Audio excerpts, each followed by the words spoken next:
instant triple jumping from ACP, Antonio C. Palacios. So this is a quick thing for TJ. Get it? Triple jumping TJ? That means it's meant for you. All right, we're going to start out with some basic definitions and some basic understanding of jumping in general, and a little show and tell of different equipment and things that I use here. So what I want to start off with, the basic concept of jumping, is the biomechanics, which is about the science of how the body moves in motion, what's efficient based on gravity and all that kind of stuff. The one thing you want to know about jumping, this is more important than long jump, is your weight under you. They call it your center of gravity, or kind of like where your balance is.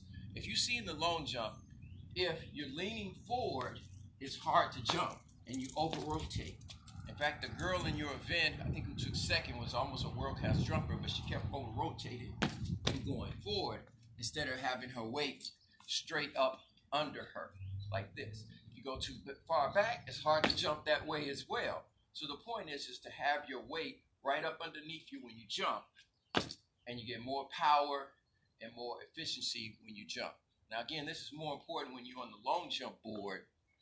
If you're too far back or if you're leaning forward, it really throws your center of gravity off when you're jumping. Now, the importance of that in a triple jump is that you kind of want to have everything behind you when you do your 3 phases. Now, when I say phases, I mean your hop, your step, your jump. And we'll go over exactly how to do that. My point is, I want you to know about where your weight is so you're not always leaning or going back, leaning back. Now, the other thing I want to review, which we talked about when we were in Poland, is about mapping your runways. Now, I'm going to send you a picture grab of how I do that on notebook paper.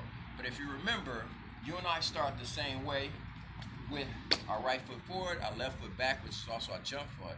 And every time we take off, 1, 2, 3, and then the board, so to speak, will be when we jump, we have an 8-count runway. So I'll talk about 3-count runways or 6-count runways. In the triple jump, your short jump will be a 3-count runway, and then you'll get to a 6-count runway. So I want you to remember that. And again, I'll send you how to map that out on a notebook paper, so to speak. Now, the other thing I want to go through is just some show and tell of some of the equipment we use, okay? So one, you can see I got all my cones, okay? Another thing you need is white duct tape to put down your triple jump board, okay? Because they won't have that. You might start at a 20-foot board or a 15-foot board versus the 10-foot board in the long jump. So you got to be able to put that down with some white duct tape I got from Target. Now, the other thing, triple jump spike, very different than long jump because it has a big heel. Because you're going to be landing flat, and we'll go over that in just a bit, contact. So you have something to brace you, to really contain you. So like a sprint spike or a long jump spike can have no heel, but long jump spikes have heels too. But this is a really good triple jump shoe that gives you really good support for the heel and cushion, okay? Ankle braces. Gotta have your ankle braces. This is one that I use basically all the time that I run, that I just slip on, okay? Because the triple jump can be hard on your ankles. And then when I actually triple jump, I have a little bit more support. Instead of taping my ankle, I have stuff like this, really light stuff. I don't use the heavy ones because, you know, I haven't torn my ankle, and then I use one like that. So that's something you might invest in because you need to have this area really strongly supported when you triple jump. All right, show and tells of that. Now, want to talk about blocking, and that's a double arm technique that you use in a lot of jumping events. Now in the high jump, when you jump up, you drive with 2 hands, or block, okay? And that's basically just sort of driving and stopping. So we'll be using a double arm technique mostly in the triple jump. So when I say blocking, that's driving your arms and just stopping to give you support and strengthening. Contacts, okay? This is very important. Contacts. So there's contacting the ground and contacts. When I say contact, I mean how many times you jump That's one contact. Okay, we want to keep our contact low because we don't want to stress our legs out and injure ourselves. So when I do a jumping workout, I only do 4 to 6 jumps, you know. Save those contacts. Now this will be a little bit radical, but for you as a beginner, I want no box jumping. I want to save your leg, no plyometrics, save your leg only when you're actually jumping or doing the triple jump, okay? Very important, because once you start to weaken your joints and get shin splints, everything is downhill. You can't get it back unless you rest for 3 or 4 months, and you don't want to do that. So it's very important where less is more here, meaning as far as how many times you actually jump on your leg. Now, this is a known rule in jumping. Never jump back-to-back days in practice, okay? Always give your leg a break. I'd say jump for you once a week, okay? But never jump back-to-back. The only time you jump back-to-back, meaning from one day and the very next day, is if you're in the meet, like at our national meets. I long jump one day and triple jump the next day. I hate it. At World, they usually give you a break in between.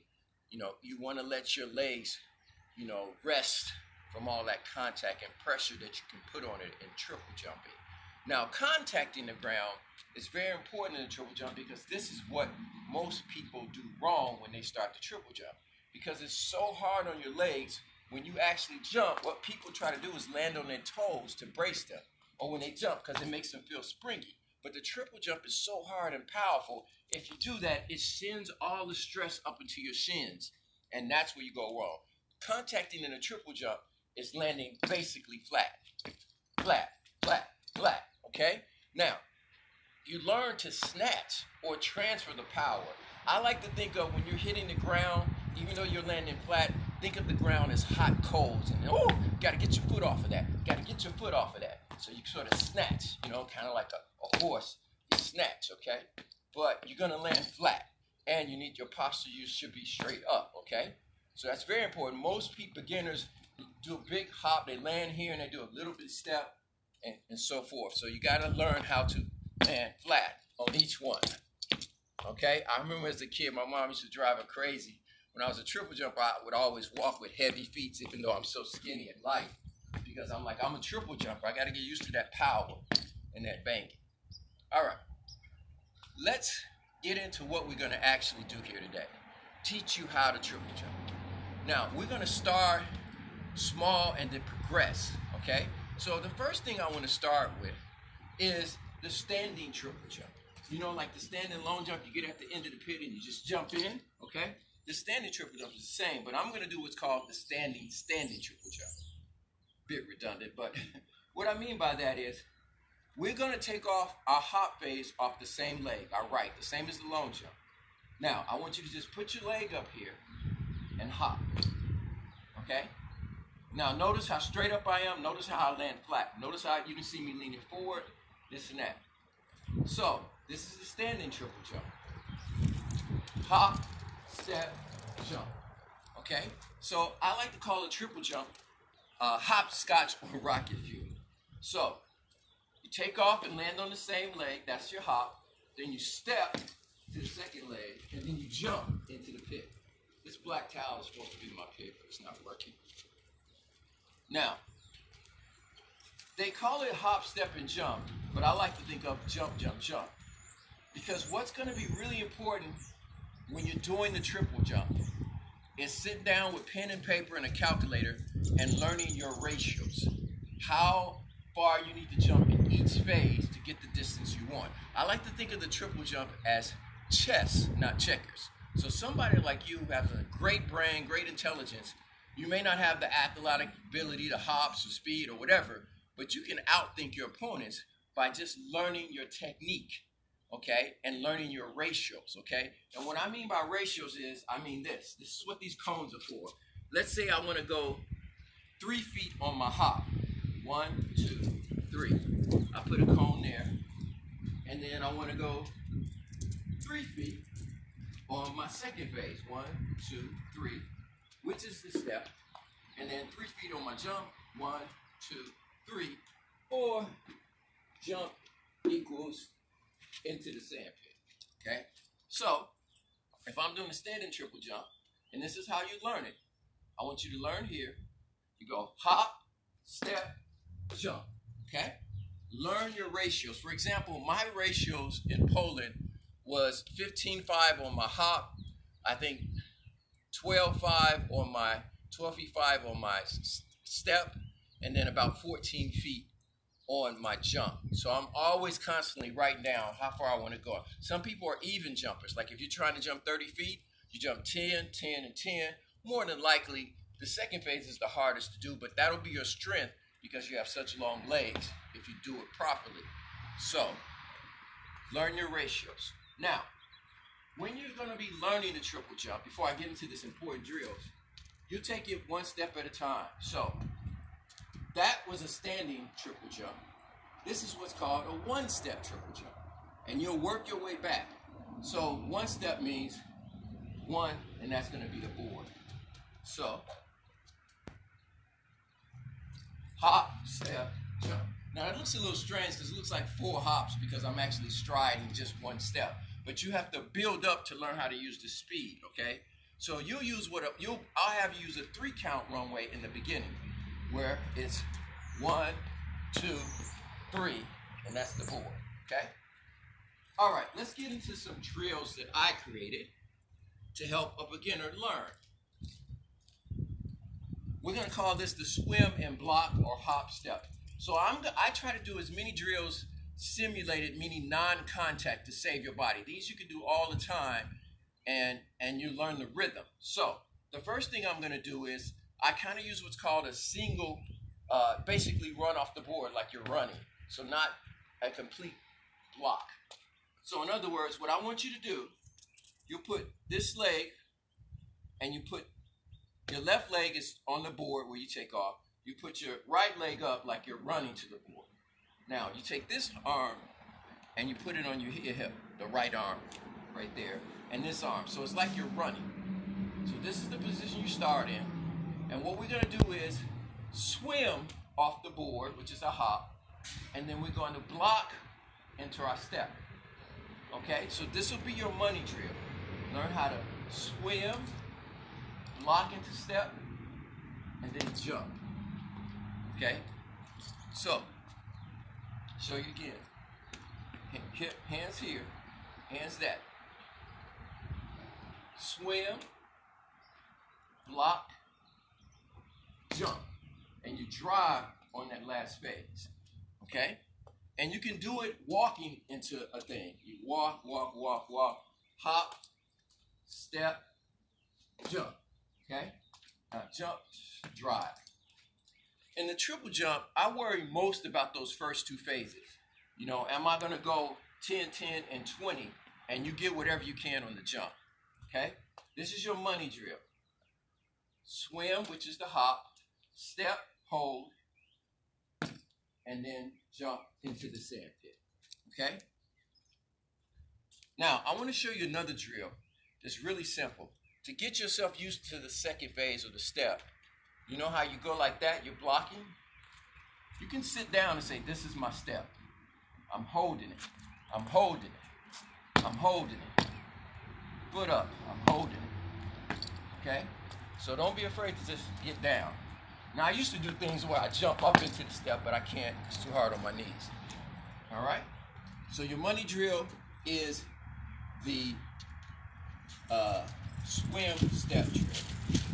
Now, again, as we progress, it may take you 4 weeks practicing this rhythm. I do it going down the street. Going down the street, okay? When you get to the track, you get your board 15 feet, whatever, and you'll start with a one step or standing triple jump. Hop, step, jump. And then you'll work your way back to a one-step triple jump. Hop, step, jump.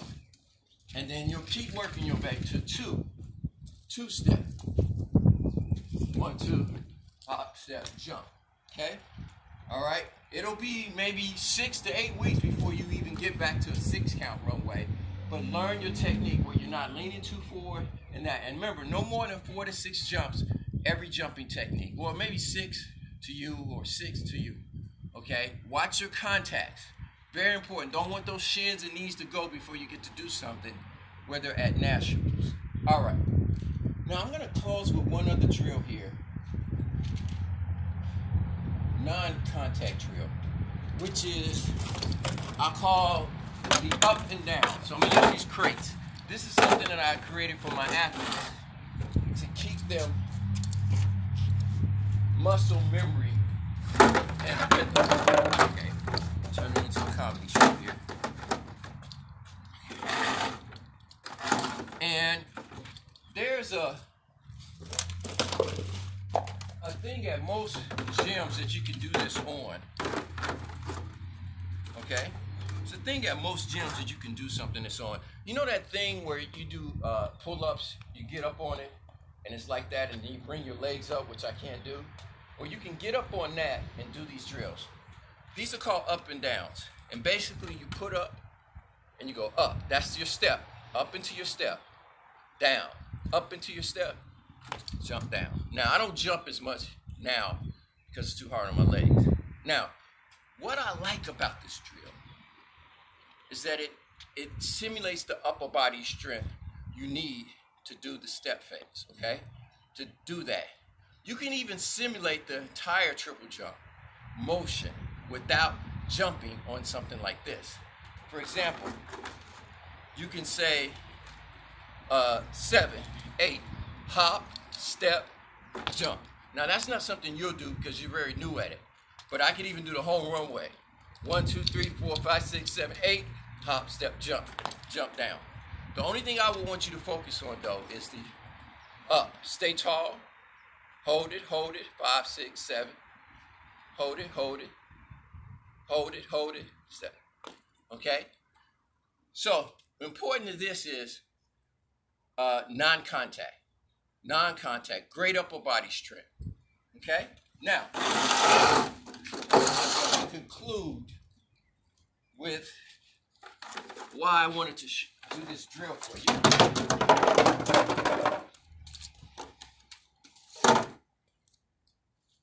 Which is number one, I think it's great that you're trying different events. That's something you do when you're a master's athlete. And I'll send you some clips of triple jumpers and things like that. Rojas, she's tall and long with these legs. She's the greatest triple jumper ever right now.